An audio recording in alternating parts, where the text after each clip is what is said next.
유럽이 술렁이었습니다. 문자학 수업에서 예상치 못한 질문이 터졌죠.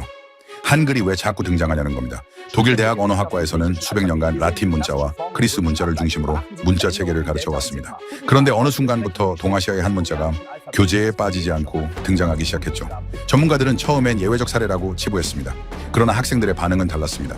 수업이 끝나면 질문이 쏟아졌고 한국어 강좌 등록 신청이 밀려들었습니다. 지금부터 독일 대학가에서 벌어진 한글의 조용한 역습, 그 충격 실화를 시작합니다. 저는 유럽에서 문자 체계를 연구해온 언어학자입니다. 독일 대학에서 박사과정을 밟으면서 비교 문자론을 전공했고 이후 여러 대학에서 강의와 연구를 병행해 왔습니다. 제가 처음 학문의 세계에 발을 들였을 때 문자학 수업의 구조는 명확했습니다. 라틴 문자가 중심이었고 그리스 문자와 키릴 문자가 그 옆을 채웠습니다. 아랍 문자와 히브리 문자는 특수 사례로 다뤄졌고 동아시아 문자는 거의 언급되지 않았죠. 수업 첫날 교수님은 늘 같은 말씀을 하셨습니다.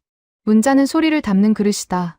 그릇의 형태가 소리와 얼마나 일치하느냐가 그 문자의 효율성을 결정한다.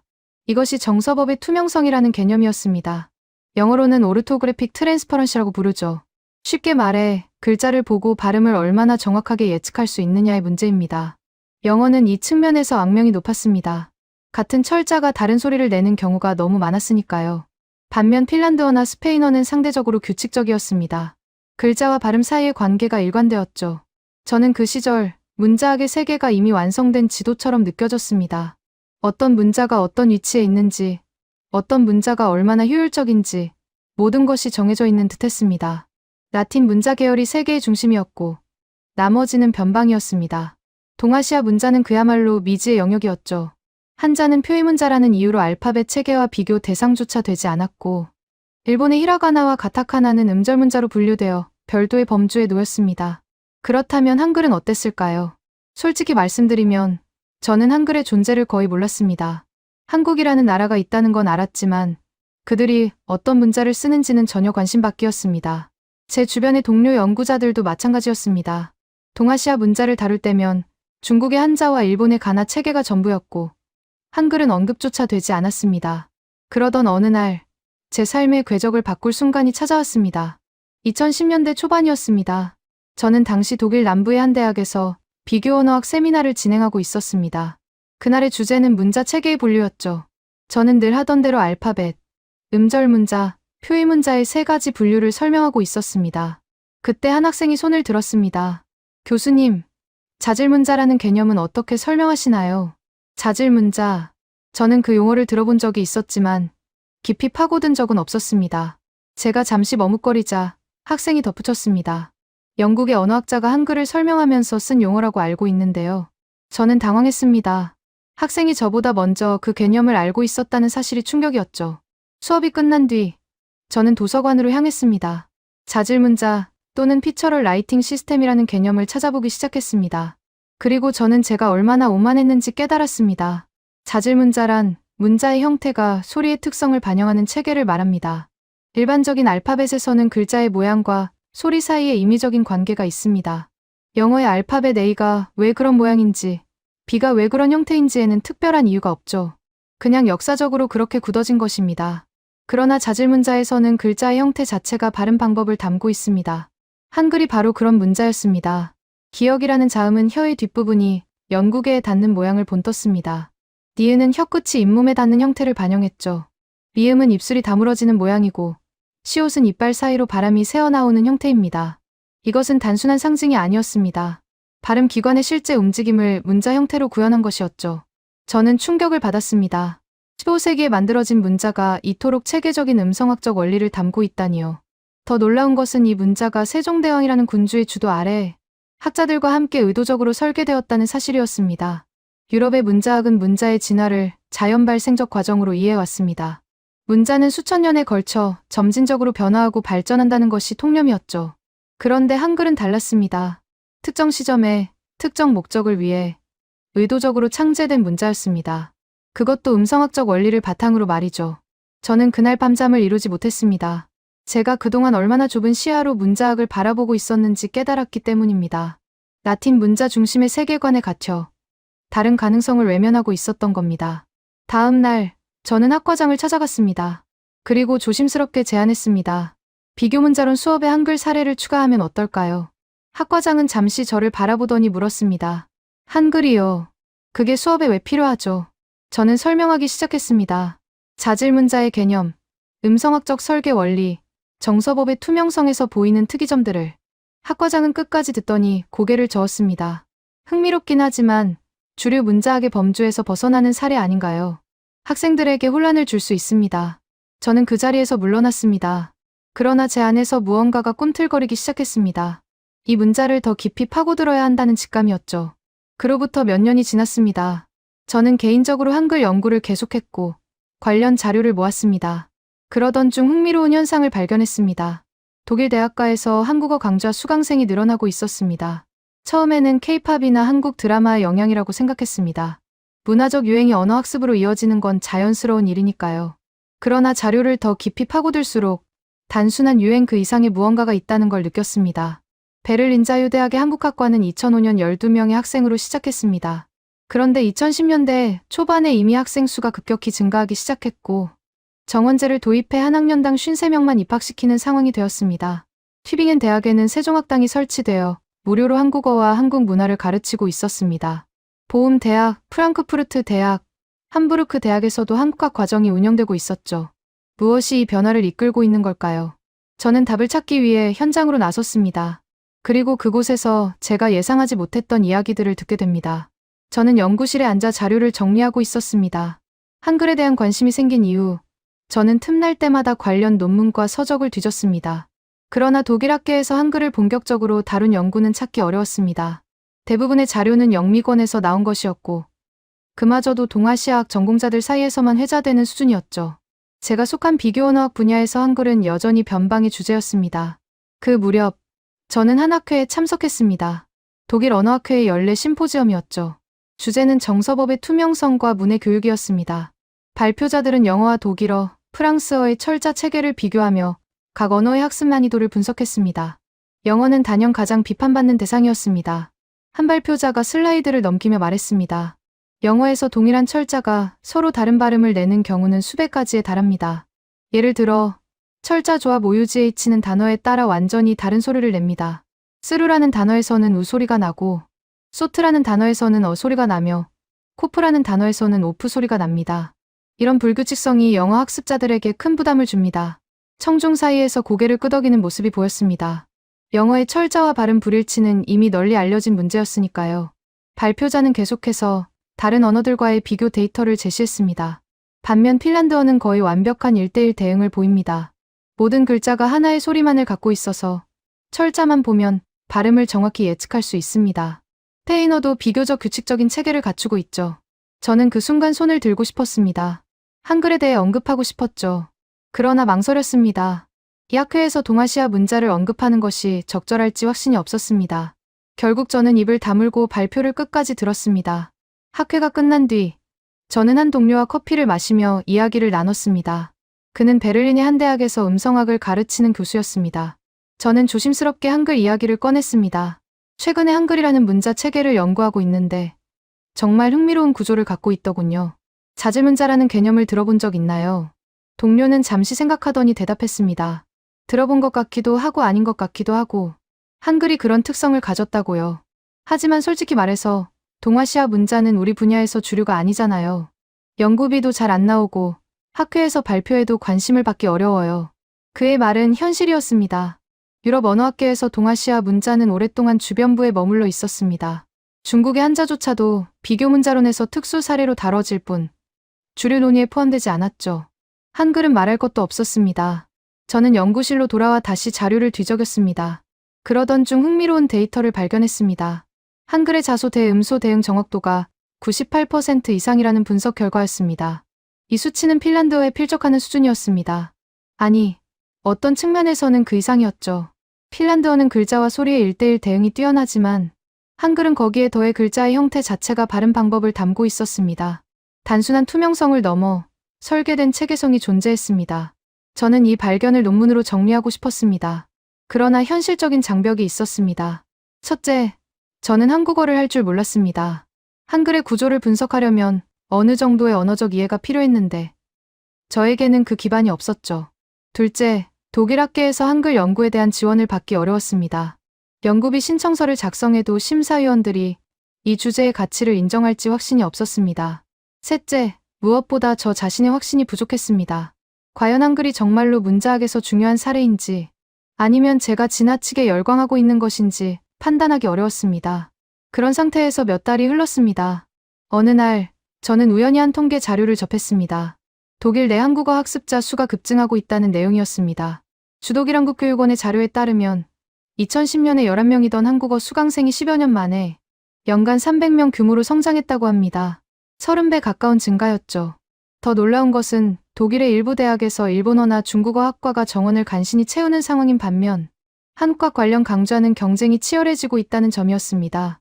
왜 이런 현상이 벌어지고 있는 걸까요? 처음에는 단순히 K-팝의 영향이라고 생각했습니다. 방탄소년단을 비롯한 한국 아이돌 그룹들이 유럽에서 인기를 얻으면서 팬들이 한국어를 배우기 시작했다는 분석이 지배적이었죠. 실제로 설문조사에서 한국어 학습 동기로 K-팝을 꼽는 응답자가 절반을 넘었다는 결과도 있었습니다. 그러나 저는 뭔가 더 있을 거라고 느꼈습니다. 단순한 문화적 유행이라면 왜 학생들이 대학에서 정식으로 한국학을 전공하려고 할까요? 왜 언어학 수업에서 한글이 자주 언급되기 시작한 걸까요? 왜 문자 연구자들 사이에서 한글에 대한 관심이 조금씩 높아지고 있는 걸까요? 저는 이 질문들에 대한 답을 찾기 위해 현장으로 나서기로 결심했습니다. 먼저 베를린 자유대학의 한국학 연구소를 방문했습니다. 이곳은 독일에서 가장 오래된 한국학 프로그램 중 하나를 운영하고 있었습니다. 2005년에 12명의 학생으로 시작했지만 이제는 학부와 대학원을 합쳐 약 300명의 학생이 재학 중이었습니다. 한 학년당 53명만 입학시키는 정원제를 운영할 정도로 경쟁이 치열해졌죠. 저는 그곳에서 한국학을 전공하는 독일 학생 몇 명과 인터뷰를 했습니다. 한글을 처음 접했을 때 어떤 느낌이었나요? 한 학생이 대답했습니다. 처음에는 그냥 신기했어요. 한국 드라마를 보면서 자막 없이 이해하고 싶다는 마음으로 시작했거든요. 그런데 한글을 배우면서 깜짝 놀랐어요. 이 문자가 이렇게 논리적일 수 있다니 상상도 못했어요. 다른 학생이 덧붙였습니다. 저는 언어학 복수 전공이에요. 영어의 철자 체계가 얼마나 엉망인지 잘 알거든요. 그런데 한글은 완전히 달랐어요. 글자를 보면 어떻게 발음해야 하는지 거의 바로 알 수 있어요. 처음에는 믿기 어려웠는데 배우면 배울수록 그 체계성에 감탄하게 됐어요. 저는 물었습니다. 한글의 어떤 점이 가장 인상적이었나요? 학생은 잠시 생각하더니 말했습니다. 자음의 모양이 발음 기관의 형태를 본뜬 거잖아요. 기억은 혀가 뒤로 올라가는 모양, 이은은 혀가 앞쪽에 닿는 모양. 이걸 알고 나니까 왜 이 글자가 이런 소리를 내는지 이해가 됐어요. 다른 어떤 문자에서도 이런 경험을 한 적이 없어요. 저는 그 대화를 통해 확신을 얻었습니다. 한글에 대한 관심은 단순한 문화적 유행이 아니었습니다.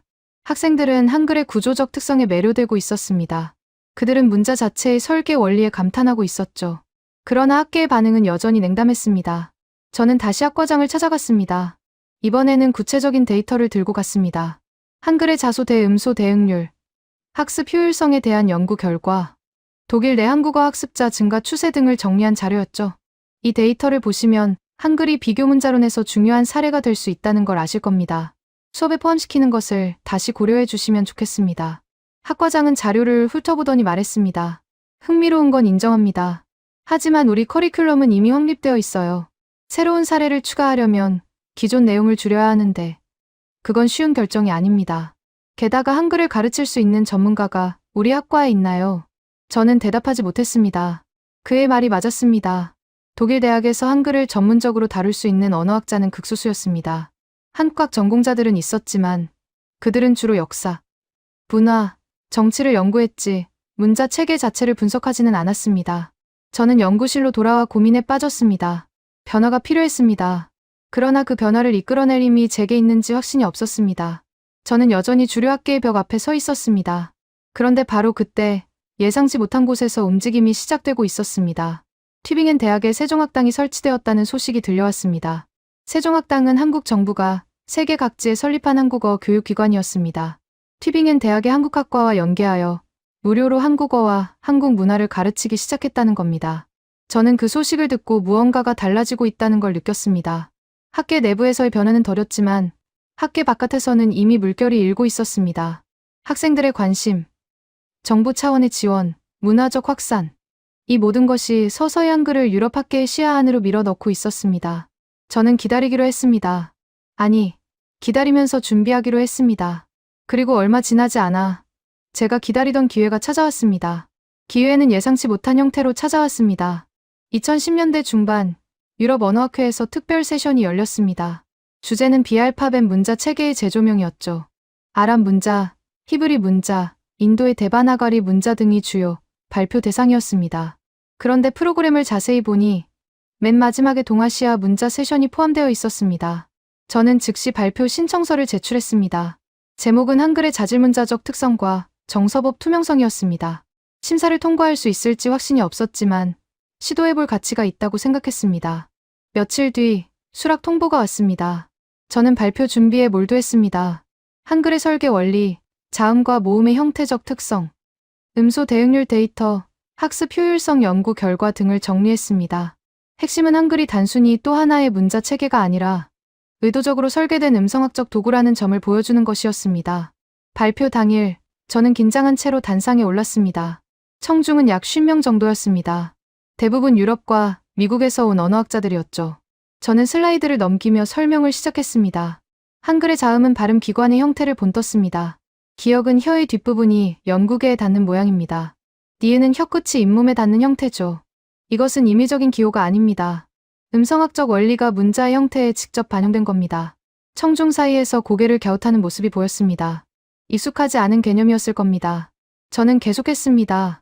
영어의 알파벳에서 B라는 글자가 왜 그런 모양인지 설명할 수 있나요? 없습니다. 역사적으로 굳어진 형태일 뿐이죠. 그러나 한글에서는 설명이 가능합니다. 글자의 형태가 소리의 생성 방식을 담고 있기 때문입니다. 발표가 끝난 뒤 몇몇 학자들이 다가왔습니다. 흥미로운 발표였습니다. 한글에 대해 더 알고 싶네요. 저는 그 반응에 고무되었습니다. 물론 모든 사람이 호의적이지는 않았습니다. 한 동료는 이렇게 말했습니다. 재미있는 사례이긴 하지만 주류 문자학에 어떤 함의가 있는지는 잘 모르겠네요. 그러나 저는 개의치 않았습니다. 씨앗이 뿌려졌다고 느꼈습니다.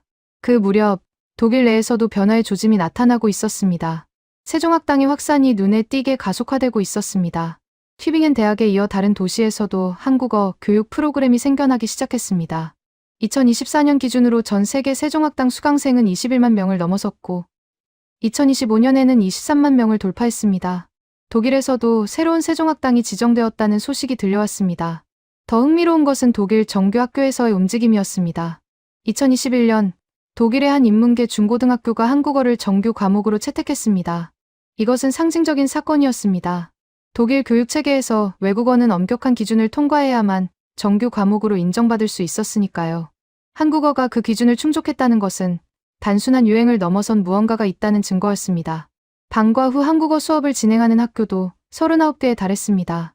저는 이 흐름을 주시하면서 다음 단계를 준비했습니다. 제 목표는 한글을 비교문자론의 정식 사례로 편입시키는 것이었습니다. 그러기 위해서는 더 많은 데이터와 더 강력한 논증이 필요했습니다. 저는 한국의 연구자들과 연락을 취하기 시작했습니다. 언어 장벽이 있었지만 영어로 소통할 수 있는 학자들을 찾았습니다. 그들로부터 저는 한글 연구의 최신 동향을 전해 들었습니다. 한국에서는 이미 한글의 과학적 설계에 대한 연구가 상당히 축적되어 있었습니다. 훈민정음 해례본에 담긴 창제 원리, 음성학적 분석, 학습 효율성 실험 결과 등 풍부한 자료가 있었죠. 문제는 이 연구들이 대부분 한국어로 작성되어 있어서 유럽 학계에 알려지지 않았다는 점이었습니다. 저는 이 간극을 메우는 것이 제 역할이라고 생각했습니다. 번역과 소개, 한국의 연구 성과를 유럽 학계에 전달하는 다리 역할, 그것이 제가 할 수 있는 일이었습니다. 저는 한국 연구자들과 협력하여 공동 논문을 준비하기 시작했습니다. 한글의 자질문자적 특성을 유럽 언어학의 틀 안에서 재해석하는 작업이었죠. 시간이 걸렸지만 조금씩 윤곽이 잡혀갔습니다. 그리고 바로 그 시점에 예상치 못한 외부 변수가 등장했습니다. 한류의 폭발적 확산이었습니다. K-팝은 이미 유럽에서 큰 인기를 얻고 있었지만 2020년대 들어 그 규모가 완전히 달라졌습니다. 한국 드라마와 영화가 넷플릭스를 통해 전 세계에 퍼졌고 한국 음식과 패션에 대한 관심도 폭증했습니다. 이 모든 것이 한국어와 한글에 대한 관심으로 이어졌습니다. 저는 이 현상을 지켜보면서 복잡한 감정을 느꼈습니다. 한편으로는 반가웠습니다. 한글에 대한 관심이 높아지는 것은 제 연구에도 도움이 될 테니까요. 그러나 다른 한편으로는 우려도 있었습니다. 문화적 유행에 편승한 관심이 학문적 깊이로 이어질 수 있을까? 팬덤의 열정이 식으면 한글에 대한 관심도 사라지는 것 아닐까? 그러나 현장에서 만난 학생들의 모습은 제 우려를 불식시켰습니다. 그들 중 상당수는 K-팝으로 시작했지만 한글의 구조적 아름다움에 매료되어 언어학으로 관심을 넓히고 있었습니다. 문화적 입구가 학문적 탐구로 연결되고 있었던 겁니다. 저는 확신했습니다. 이 흐름은 일시적인 유행이 아니라 더 깊은 변화의 시작이라고. 변화는 독일에만 국한되지 않았습니다. 저는 유럽 전역의 한국학 현황을 조사하기 시작했습니다. 그리고 놀라운 사실을 발견했습니다. 한글과 한국어에 대한 관심이 대륙 전체에서 동시다발적으로 증가하고 있었던 겁니다. 프랑스에서는 파리 지역 대학들의 한국어 강좌 등록률이 급증했습니다. 영국에서는 런던 대학교 아시아 아프리카 대학에서 한국학 전공자 수가 늘어나고 있었죠. 이탈리아, 헝가리, 폴란드에서도 비슷한 흐름이 관찰되었습니다. 2025년 세종학당 신규 지정 공모에서는 43개국 94개 기관이 신청하여 역대 최고 경쟁률인 8.5대 1을 기록했습니다. 이전의 5.4대 1에서 크게 상승한 수치였죠. 독일, 이탈리아, 헝가리 등 유럽 3개국에도 새로운 세종학당이 지정되었습니다. 이것은 단순한 우연의 일치가 아니었습니다. 저는 이 현상의 배경을 분석하기 시작했습니다. 몇 가지 요인이 복합적으로 작용하고 있었습니다. 첫째, 한류 콘텐츠의 글로벌 확산이었습니다. 넷플릭스와 유튜브를 통해 한국 드라마, 영화, 음악이 언어와 국경을 넘어 퍼져나갔습니다. 젊은 세대는 자막 없이 콘텐츠를 즐기고 싶다는 욕구에서 한국어 학습을 시작했죠. 둘째, 한국 기업의 유럽 진출이 가속화되고 있었습니다. 삼성, 현대, LG 등 대기업뿐 아니라 중소기업들도 유럽 시장에 적극적으로 진출하면서 한국어 능력을 갖춘 인재에 대한 수요가 높아졌습니다. 셋째, 학문적 관심의 확산이었습니다. 문자학과 언어학 분야에서 한글의 독특한 특성에 주목하는 연구자들이 조금씩 늘어나고 있었습니다. 저는 이 세 가지 흐름이 서로를 강화하고 있다고 판단했습니다. 문화적 관심이 경제적 동기와 결합하고 이것이 다시 학문적 탐구로 이어지는 선순환 구조가 형성되고 있었던 겁니다. 그 무렵, 저는 한국제학술대회에 초청받았습니다. 장소는 네덜란드 암스테르담이었습니다. 주제는 21세기 문자 체계의 진화와 도전이었죠. 유럽, 아시아, 아메리카에서 온 언어학자들이 모여 각자의 연구를 발표하는 자리였습니다. 저는 이번에는 더 대담한 주장을 준비했습니다. 한글은 세계 문자사에서 독보적인 위치를 차지합니다. 의도적으로 설계된 문자 중에서 이토록 체계적인 음성학적 원리를 담고 있는 사례는 찾기 어렵습니다. 우리는 한글을 특수 사례가 아닌 문자 설계의 이상적 모델로 연구해야 합니다. 발표가 끝난 뒤 예상보다 많은 질문이 쏟아졌습니다. 한 미국 학자가 물었습니다. 한글이 그토록 효율적이라면 왜 지금까지 서구학계에서 주목받지 못했을까요? 저는 대답했습니다. 언어적 장벽과 학문적 관성 때문입니다. 한글 연구의 대부분은 한국어로 작성되어 있어서 국제학계에 알려지지 않았습니다. 또한 유럽 문자학은 오랫동안 라틴 문자 중심으로 발전해왔기 때문에 동아시아 문자에 대한 관심이 제한적이었죠. 다른 학자가 이어서 질문했습니다. 한글의 자질문자적 특성이 실제 학습 효율성에 영향을 미친다는 증거가 있나요? 저는 준비한 데이터를 제시했습니다. 한국의 문해율은 세계 최고 수준입니다. 물론 교육 시스템의 영향도 있지만 한글의 체계적 구조가 문해 교육을 용이하게 한다는 연구 결과가 있습니다. 또한 외국인 학습자들을 대상으로 한 실험에서 한글의 규칙성이 초기 학습 속도를 높인다는 결과가 나왔습니다. 학회가 끝난 뒤 여러 연구자들과 연락처를 교환했습니다. 그 중에는 국제학술지 편집위원도 있었습니다. 그는 제게 말했습니다. 한글에 대한 논문을 투고해 보시겠어요? 심사를 거쳐야 하지만 주제 자체는 충분히 흥미롭습니다. 저는 그 제안을 기회로 받아들였습니다. 귀국 후 저는 논문 작성에 몰두했습니다. 한국 연구자들과의 협력을 강화하고 최신 데이터를 수집하고 논증을 다듬었습니다. 몇 달간의 작업 끝에 논문이 완성되었습니다. 제목은 자질문자로서의 한글 비교문자론적 재평가였습니다. 논문을 투고하고 심사 결과를 기다리는 동안 저는 또 다른 움직임을 감지했습니다. 유럽연합 차원에서 다국어 교육 정책에 대한 논의가 활발해지고 있었습니다. 영어 중심의 외국어 교육에서 벗어나 다양한 언어에 대한 접근성을 높이자는 주장이 힘을 얻고 있었죠. 이 맥락에서 아시아 언어, 특히 중국어, 일본어, 한국어에 대한 관심이 높아지고 있었습니다. 저는 이 정책적 흐름이 한글 연구에도 긍정적인 영향을 미칠 수 있다고 판단했습니다. 학문적 연구와 정책적 관심, 문화적 유행과 경제적 수요, 이 모든 요소들이 하나의 방향을 가리키고 있었습니다. 한글은 더 이상 동아시아의 변방 문자가 아니었습니다. 세계 문자학의 지도 위에서 자신의 자리를 찾아가고 있었습니다. 그리고 마침내 제가 기다리던 소식이 도착했습니다. 논문 게재 승인 통보였습니다. 논문이 게재되었습니다. 국제언어학 저널에 실린 제 논문은 예상보다 큰 반향을 일으켰습니다. 학술 데이터베이스에서 다운로드 수가 빠르게 증가했고 여러 연구자들로부터 문의 메일이 도착했습니다. 한글의 자질문자적 특성에 대해 더 알고 싶다는 내용이 대부분이었죠. 저는 그 반응에 놀랐습니다.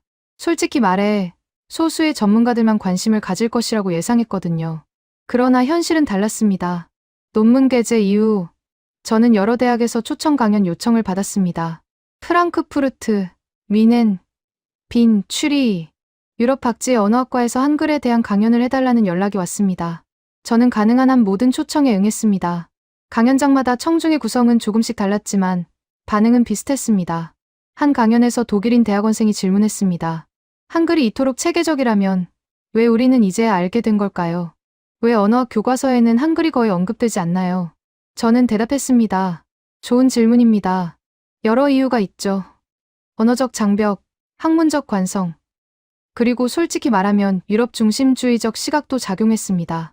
우리는 라틴 문자와 그리스 문자를 중심으로 문자학을 발전시켜왔고 그 틀 안에서 동아시아 문자는 늘 주변부였습니다. 그러나 이제 그 시각을 바꿔야 할 때입니다. 청중 사이에서 고개를 끄덕이는 모습이 보였습니다. 강연이 끝난 뒤 한 교수가 다가와 말했습니다. 다음 학기 비교문자론 수업에 한글 섹션을 추가하려고 합니다. 자료를 공유해 주실 수 있나요? 저는 기꺼이 동의했습니다. 이것이 제가 원하던 변화였습니다. 한 명의 교수가 한 학기의 수업에 한글을 포함시키는 것. 작은 시작이지만 그 파급 효과는 클 수 있었습니다. 그 무렵 또 다른 중요한 사건이 있었습니다. 베를린 자유대학 한국학과에서 특별 심포지엄이 열렸습니다. 주제는 한글의 과학적 설계와 현대적 의의였죠. 한국과 유럽의 연구자들이 함께 모여 한글의 다양한 측면을 논의하는 자리였습니다. 저도 발표자로 초청받았습니다. 심포지엄 당일, 강당은 거의 만석이었습니다. 학생들, 교수들, 그리고 외부에서 온 관심 있는 시민들까지. 한글에 대한 관심이 학계를 넘어 일반 대중에게도 확산되고 있다는 증거였습니다. 첫 번째 발표자는 한국에서 온 음성학 교수였습니다. 그는 훈민정음 해례본에 담긴 창제 원리를 설명했습니다. 세종대왕과 학자들은 발음 기관의 형태를 관찰하고 그것을 문자의 형태에 반영했습니다. 이것은 15세기에 이루어진 음성학적 분석의 결과입니다. 당시 유럽에서는 아직 체계적인 음성학이 발전하지 않았던 시기였죠. 청중 사이에서 탄성이 터져 나왔습니다. 저는 그 다음 발표자로 나섰습니다. 제 주제는 유럽 문자학의 관점에서 본 한글의 위치였습니다. 한글은 자질문자의 가장 완성된 형태입니다. 글자의 형태가 발음의 특성을 체계적으로 반영하는 문자는 세계적으로 매우 드뭅니다. 이것은 한글이 단순히 한국어를 표기하는 도구를 넘어 문자 설계의 이상적 모델로 연구될 가치가 있다는 것을 의미합니다. 심포지엄은 성공적으로 끝났습니다. 그러나 진정한 반전은 그 이후에 찾아왔습니다. 심포지엄 참석자 중 한 명이 독일 교육부 관계자였습니다. 그는 제게 연락을 해왔습니다. 한글의 설계 원리가 문해 교육에 어떤 시사점을 줄 수 있는지 관심이 있습니다. 관련 자료를 검토해보고 싶은데 협력할 의향이 있으신가요? 저는 즉시 동의했습니다. 이것은 학문적 연구를 넘어 정책적 영역으로의 확장을 의미했습니다. 한글의 설계 원리가 독일의 문해 교육 정책의 참고 자료로 활용될 수 있다면 그것은 엄청난 의미를 갖는 일이었습니다. 저는 관련 자료를 정리하여 제출했습니다. 한글의 자소 대음소 대응률, 학습 효율성 연구, 한국의 높은 문해율과 한글 구조의 연관성 등을 담은 보고서였죠. 며칠 뒤 교육부 관계자로부터 답신이 왔습니다. 매우 흥미로운 자료입니다. 내부 검토를 거쳐 연락드리겠습니다. 저는 그 답신을 읽으며 감회가 새로웠습니다. 몇 년 전만 해도 학과장에게 거절당하며 좌절했던 제가 이제는 정부 기관과 협력을 논의하고 있었습니다. 한글은 더 이상 변방의 주제가 아니었습니다. 유럽 학계와 정책 영역에서 서서히 자신의 존재감을 드러내고 있었습니다. 그리고 저는 알았습니다. 이것은 끝이 아니라 시작이라는 것을. 반응은 예상보다 빠르게 나타났습니다. 제 논문과 강연 활동이 알려지면서 독일 언어학계 일각에서 논쟁이 시작되었습니다. 일부 학자들은 한글에 대한 관심을 환영했지만 다른 일부는 회의적인 시선을 보냈습니다. 한 원로 교수가 학술지에 기고 한글이 화제가 되었습니다. 한글의 독특한 특성은 인정하지만 이것이 비교문자론의 핵심 사례로 격상될 수 있는지는 의문이다. 자질문자라는 개념 자체가 학계에서 충분히 검증되지 않았으며 한글을 과대평가하는 경향이 있다. 저는 그 글을 읽으며 복잡한 감정을 느꼈습니다. 비판은 예상했지만 이토록 직접적인 반박이 나올 줄은 몰랐습니다. 그러나 저는 위축되지 않았습니다. 오히려 논쟁 자체가 한글에 대한 관심을 증명한다고 생각했습니다. 아무도 관심을 갖지 않는 주제라면 비판할 이유도 없었을 테니까요. 저는 반박 글을 준비했습니다. 자질문자 개념은 영국의 저명한 언어학자에 의해 제안되었으며 이후 여러 연구자들이 이를 발전시켜 왔습니다. 한글이 이 개념의 가장 완성된 사례라는 점은 다수의 연구에서 확인됩니다. 비판은 환영하지만 그것은 구체적인 데이터와 논증에 기반해야 합니다. 제 반박 글이 게재된 후 학계의 논쟁은 더욱 활발해졌습니다. 흥미로운 것은 이 논쟁이 학계 바깥으로 확산되었다는 점입니다. 독일의 한 일간지가 한글을 둘러싼 학술 논쟁이라는 제목으로 기사를 실었습니다. 기사는 한글의 특성과 학계의 반응을 소개하면서 일반 독자들의 관심을 끌었습니다. 기사 댓글란에는 다양한 반응이 달렸습니다. 한국어를 배우고 있는데 한글이 정말 배우기 쉽다는 걸 체감하고 있어요. 문자 체계에 이런 과학적 설계가 가능하다니 놀랍네요. 과대평가 아닌가요? 모든 문자에는 나름의 장점이 있잖아요. 찬반 의견이 엇갈렸지만 중요한 것은 한글이 대중적 화제로 떠올랐다는 사실이었습니다. 그 무렵 또 다른 변화가 감지되었습니다. 독일 내 한국어 학습 시장이 급성장하고 있었습니다. 어학원들이 한국어 강좌를 신설하기 시작했고 온라인 학습 플랫폼에서도 한국어 콘텐츠가 인기를 끌었습니다. 서점에는 한국어 학습 교재가 눈에 띄게 늘어났습니다. 저는 한 어학원 원장과 인터뷰를 했습니다. 한국어 강좌 수요가 얼마나 늘었나요? 그는 대답했습니다. 3년 전만 해도 한국어 반은 하나뿐이었어요. 지금은 5개 반을 운영하고 있고 대기자 명단도 있습니다. 수강생 연령대도 다양해졌어요. 예전에는 10대 후반에서 20대 초반이 대부분이었는데 지금은 30대, 40대 직장인들도 많이 옵니다. 왜 이렇게 수요가 늘었다고 생각하세요? K-팝이나 드라마의 영향도 있지만 그것만은 아닌 것 같아요. 한국 기업에 취직하고 싶다는 분들, 한국으로 유학 가려는 분들, 그냥 새로운 언어를 배우고 싶은데 한국어가 재미있어 보인다는 분들, 동기가 정말 다양해졌습니다. 저는 그 대화를 통해 한글에 대한 관심이 단순한 문화적 유행을 넘어서고 있다는 것을 확인했습니다. 한편 학계 내부에서도 조금씩 변화가 나타나고 있었습니다. 몇몇 대학에서 비교 문자론 수업에 한글 섹션을 추가했다는 소식이 들려왔습니다. 아직 소수였지만 시작이 중요했습니다. 한 교수는 제게 이메일을 보내왔습니다. 학생들의 반응이 좋습니다. 특히 한글의 자질문자적 특성을 설명할 때 눈이 반짝이더군요. 다른 문자와의 비교를 통해 문자 체계 전반에 대한 이해가 깊어지는 것 같습니다.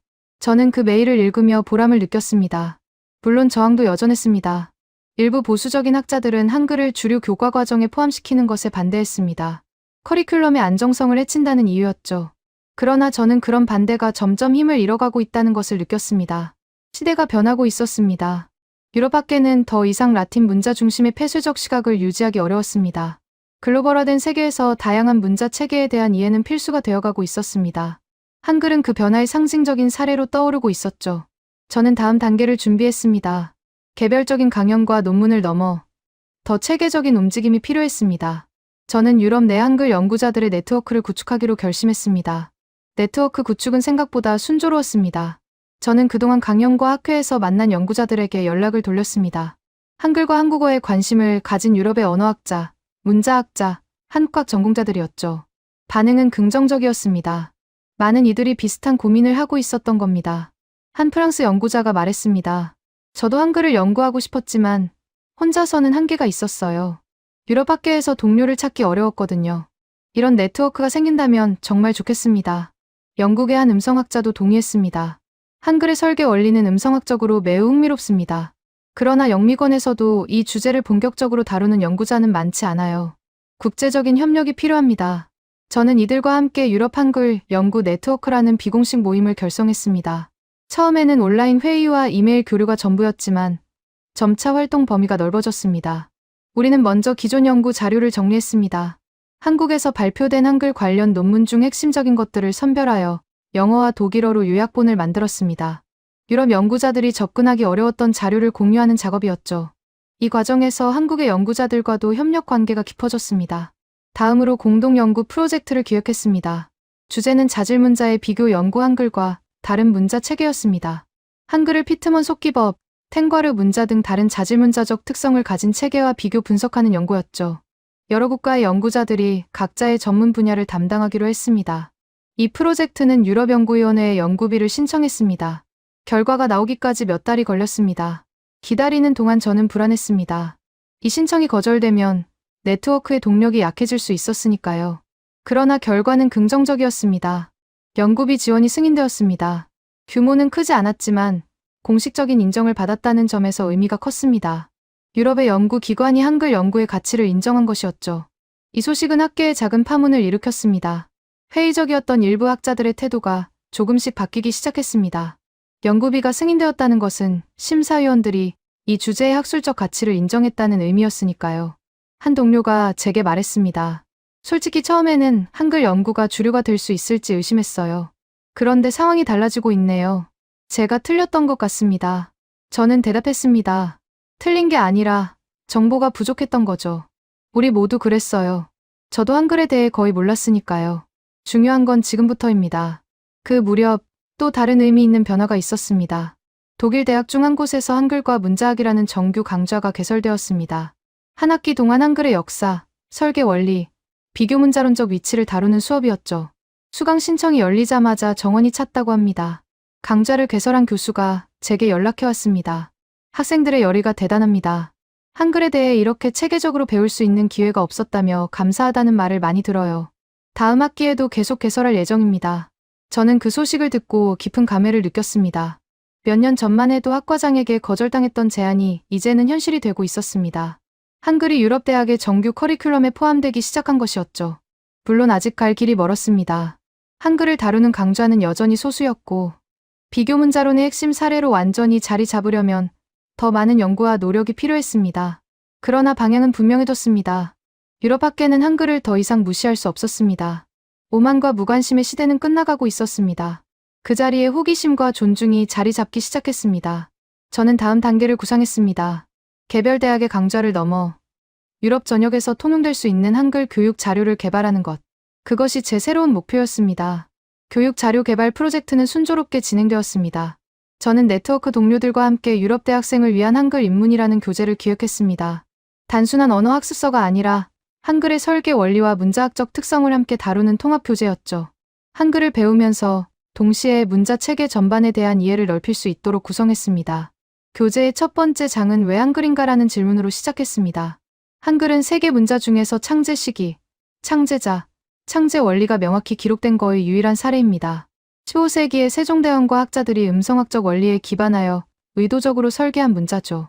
이것은 문자학 연구에 있어 독보적인 가치를 지닙니다. 두 번째 장에서는 한글의 자질문자적 특성을 상세히 설명했습니다.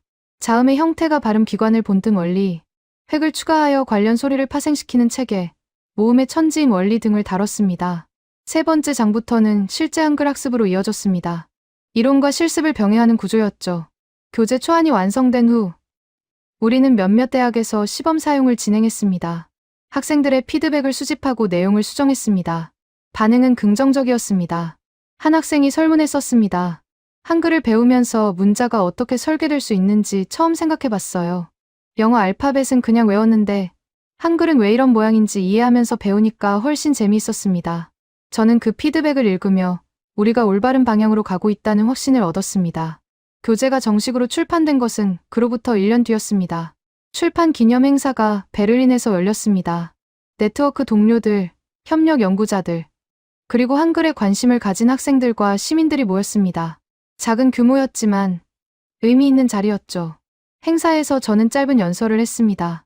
몇 년 전, 저는 한글이라는 문자에 대해 거의 아무것도 몰랐습니다. 유럽 문자학의 틀 안에서 라틴 문자만 바라보고 있었죠. 그러나 한 학생의 질문이 제 시야를 넓혀 주었습니다. 자질문자가 무엇이냐는 그 질문이 저를 여기까지 이끌었습니다. 저는 청중을 둘러보며 계속했습니다. 한글은 단순히 한국어를 표기하는 도구가 아닙니다. 그것은 문자가 어떻게 설계될 수 있는지에 대한 하나의 답입니다. 소리와 형태의 관계, 학습 효율성과 체계성의 균형. 한글은 이 모든 것을 담고 있습니다. 우리가 이 문자를 연구하는 것은 한국을 이해하기 위해서만이 아닙니다. 문자 자체에 대한 이해를 깊게 하기 위해서입니다.